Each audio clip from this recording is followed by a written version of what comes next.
Good morning, dear students. Today we are studying about fermenters. Fermenters are otherwise called bioreactors. They are devices that support the growth of microorganisms which produce a desired product. These fermenters or bioreactors, they are huge culture vessels which can contain large amount of nutrients or medium, and these nutrients, they facilitate the growth of microorganisms, and when they grow their number will increase, so they will produce large biomass, and as they grow they will produce the desired byproducts also. And these microorganisms are cultured inside these bioreactors at controlled environmental conditions like temperature, pH, pressure, etc. And these bioreactors, they are large vessels which can carry large amount of nutrient media, then microorganisms and the product. Their capacity is about 5 lakh liters. So a fermenter or a bioreactor is a huge culture vessel which can support the growth of microorganisms. At the same time, it can produce a desired product by the help of this microorganism as a result of the process called fermentation. The process involved in fermentation. So here what are the different steps that are involved in this fermentation process.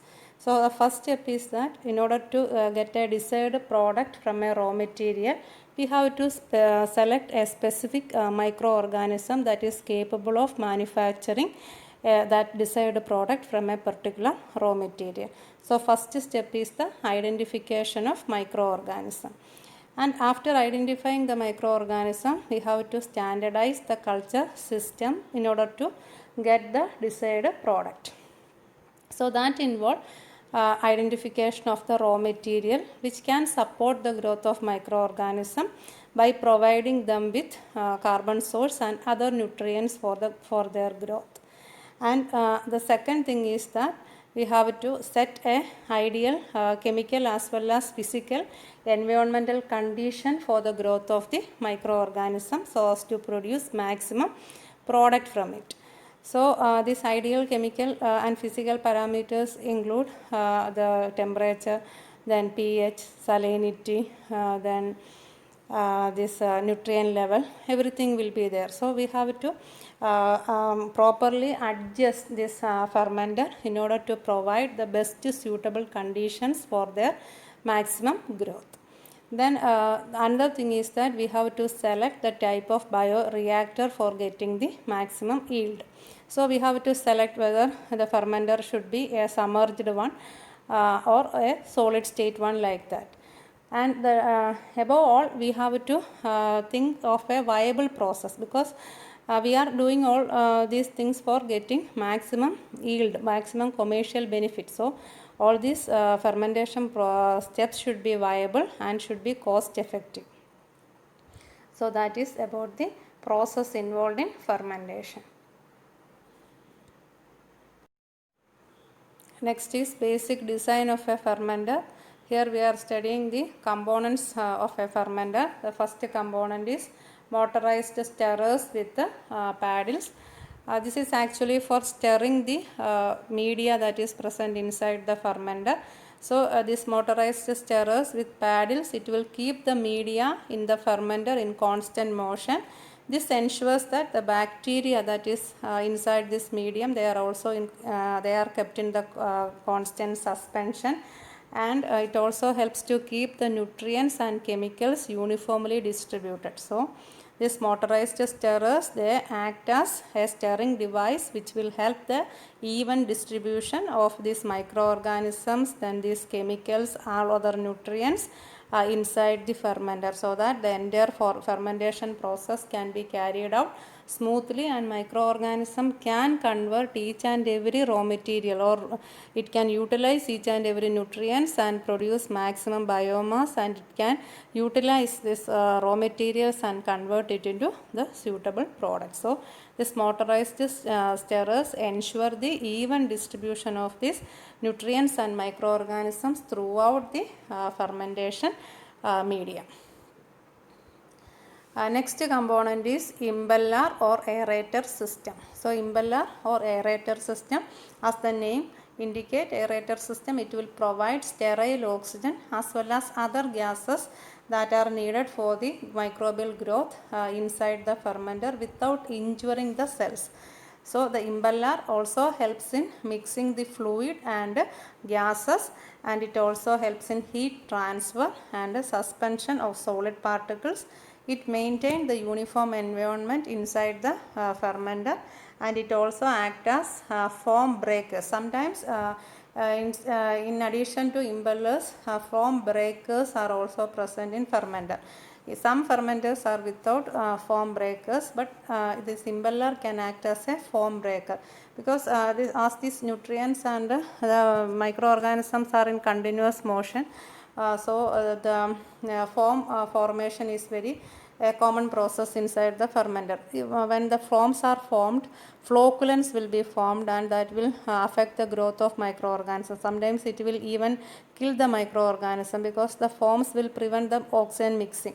So this impeller, it will helps to break the air bubbles produced inside the liquid media. So these are the important functions of the impeller or the aerator system. Main function is to provide sterile air inside the fermenter for the growth of microorganism. But then it also helps in fluid as well as fluid mixing and transfer of heat and equal distribution of solid particles, and in a uniform environment, and helps to break the air bubbles that is formed in the liquid medium. Next component of the fermenter is baffles. Baffles, it agitate and ensure the even distribution of gases and oxygen. So baffles, they are actually seen fitted or attached to the walls of the fermenter. So this baffles, it helps to agitate the medium, and this agitation process help in the even distribution of gases, and it also helps to prevent the absorption of microbes and other substances to the inner surface of the bioreactor. So there is chance that fermenter is a huge vessel, and as the fermentation process, it is a long process. It may take several weeks to complete. So in between, there are chances that the microorganism as well as the nutrients get attached to the surface of the fermenter. So the baffles, it prevents the absorption of microbes and these nutrients to the surface of the bioreactor, and it also prevent the vortex formation and improves the aeration efficiency. Vortex is the centrifugal hole that is being produced as a result of the continuous motion. So it baffles prevent the formation of this vortex, and it improve the aeration efficiency. And baffles, they are metal strips that are seen attached to the walls, and about 4 baffles are present in a fermenter. And as it helps in it is in a constant motion. These metal strips are in constant motion to prevent this adhesion of material. Some mechanical heat can be generated as a result. So it is always seen attached to the cooling coils to increase the cooling capacity of the fermenter. So baffles are often attached with the cooling coils to increase the cooling capacity of the fermenter. So baffles helps to ensure even distribution of air, but the most important function of baffle is that it prevents the absorption of microbes or organisms and other nutrients on the inner surface of the bioreactor. Next component is sparger. Sparger is a device that helps to introduce air into the liquid medium in a fermenter. So sparger, it helps to mix the air deep inside the liquid medium, and depending upon the fermenter, mainly 3 types of spargers are there. Porous sparger is usually seen in laboratory scale bioreactors. Orifice sparger, it is seen in small fermenters, and this orifice sparger is in the form of perforated pipes that are attached below the impeller in the form of a ring. Then nozzle sparger, it is seen in large industrial fermenters, and it is positioned below the impeller in the form of large pipes, and it helps to overcome the trouble related to the sparger blockage. So these are the different types of spargers, and the main purpose of the sparger is to introduce air deep inside the liquid medium in the fermenter. Next component of the fermenter is thermostat. Thermostat, they are devices which helps to monitor and maintain the optimum temperature that is required for the growth of microorganism and for the production of the desired product. So as we know that the microorganisms, as they grow, they will produce this heat because of the metabolic increase in the metabolic activities. So in order to reduce heat, we have to use cooling jackets, and in case of some thermophilic microorganisms like a Clostridium species, their fermentation process requires additional supply of heat, so excess amount of heat has to be provided. In such cases, we have to use heating jacket to provide the excess heat. So thermostat, it is always been fitted with this cooling and heating jacket to maintain the proper optimum temperature. And here we are having this silicon heating jacket. Silicon heating jacket, it is wrapped around small scale fermenters, and silicon heating jacket are provided with the heating wires.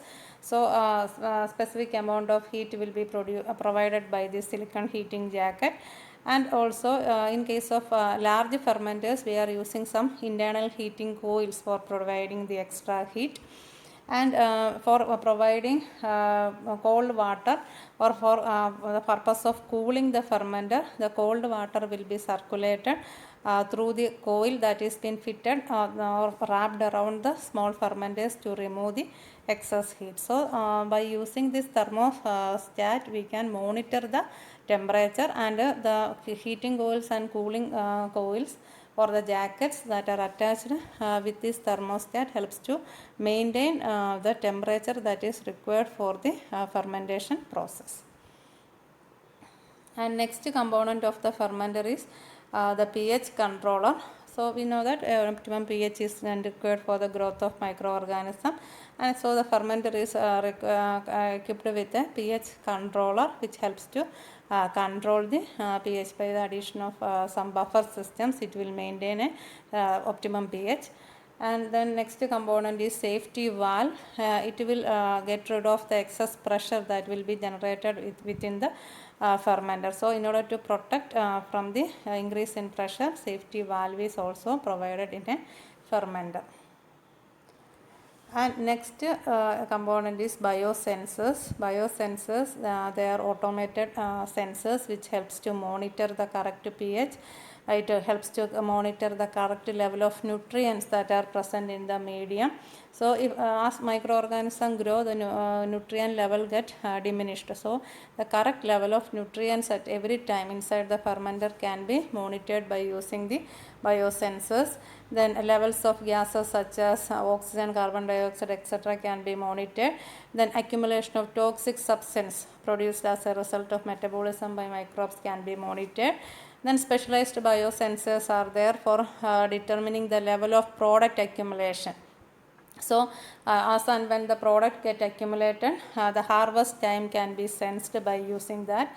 And while we sense all these pH, then level of nutrients, then gaseous level, toxic substance, etc., we can automatically control, or we can automatically check these levels by delivering nutrients or by adding pH buffer salt. If pH has been varied, then we can add the pH buffer salt, and then in order to neutralize the toxic substance, we can add some chemicals. And if waste materials get accumulated, we can have the methodologies to remove that, and oxygen and carbon dioxide levels can be monitored, and if oxygen supply has to be improved, then we can use more sparges to introduce air into this medium. So these are the functions of biosensors. Next component is sterilization system. It ensures the in situ sterilization of the fermenter. Fermentation is a long-term process, so chances for contamination are there. So this sterilization system inside the fermenter should ensure that the entire fermenter should be contamination free until the whole fermentation process is complete, and aseptic sampling system must be conducted in between to monitor the growth rate of microorganisms. So the sterilization system should ensure a contamination free environment for the whole sterilization process, and also an aseptic sampling system should be maintained in order to check the growth of microorganisms. Then next is fermentation vessel. Fermentation vessel should be non-toxic and corrosion proof, and this should be designed to minimize the labor involved in cleaning, harvesting, etc. And it should reduce evaporation, and it should be equipped with a smooth internal surface to support adequate mixing. So fermentation vessel, it should be either made of glass or stainless steel, and that vessel itself should be corrosion proof. It should be resistant to any type of corrosion, and it should be non-toxic. It should not introduce any material, any toxic material into the media, and it should be designed in such a way that it should minimize the labor involved in cleaning the fermenter as well as harvesting the products, and it should reduce evaporation, and it should provide a smooth internal surface for the whole fermentation process to carry out. So mainly two types of fermentation vessels are available. First type is glass type, and second one is stainless steel. In olden days, wooden type fermenters were common, and these glass fermenters, they are made up of glass. Since glass are highly transparent, the entire process that is taking place inside the fermenter is visible. And these glass fermenters, they are of two types. One is with a flat bottom and a flat top glass, and the second one is with a stainless steel top and bottom, and it is much more expensive when compared to the first one with the bottom and top made up of glass. So these glass type fermenters, they are mostly used for small type of or small scale fermentation process. And this advantages of this glass type fermenter is that it provides a smooth surface inside the vessel, and the glass is non-toxic and corrosion free, and it is easy to examine inside the glass vessel, and but it is difficult to handle. That is one of its drawback, and it is this small scale glass fermenters are suitable only for small scale fermentation process. So the last two are disadvantages of this glass fermenter. Next type of fermenter is this stainless steel fermenter. Stainless steel fermenter, it is made up of stainless steel, and stainless steel itself is made up of steel mixed with 10 to 13% chromium, and this nickel are also been mixed in higher concentration to make this steel more corrosion resistant, and it also provide more engineering advantages when compared to that of glass fermenters, and they are mostly used for large industrial production. And so stainless steel fermenters, they are used for commercial production. They are large fermenters, and they are made up of stainless steel, and stainless steel are composed of steel, chromium as well as nickel, and it is much more corrosion resistant, and it will provide more engineering advantages. That means these stainless steel fermenters can be fitted with additional equipments in order to monitor the whole fermentation process. Then advantages of stainless steel fermenter, it requires minimal maintenance, highly resistant to corrosion. Then stainless steel react with very few chemicals, so it can be easily cleaned. So these are some of the advantages. And this is a picture of a fermenter. So this is a stainless steel fermenter which is given in the left side, and this is a basic design of a fermenter shown in the right side. Not so many parts are being marked, only a few parts are being marked here. So you can see the motorized stirrer, then baffles are not being seen here, but like the cooling jacket which is been fixed outside, these baffles are seen inside this fermenter, and impellers are also been seen attached to this motorized paddles, and then we can see this air in and air out. Then temperature control unit is there. Likewise, there should be a pressure control, a biosensor and all, and there is also provision for inoculum addition as well as nutrient media addition and all. So that's all about the fermentation fermenter. So thank you.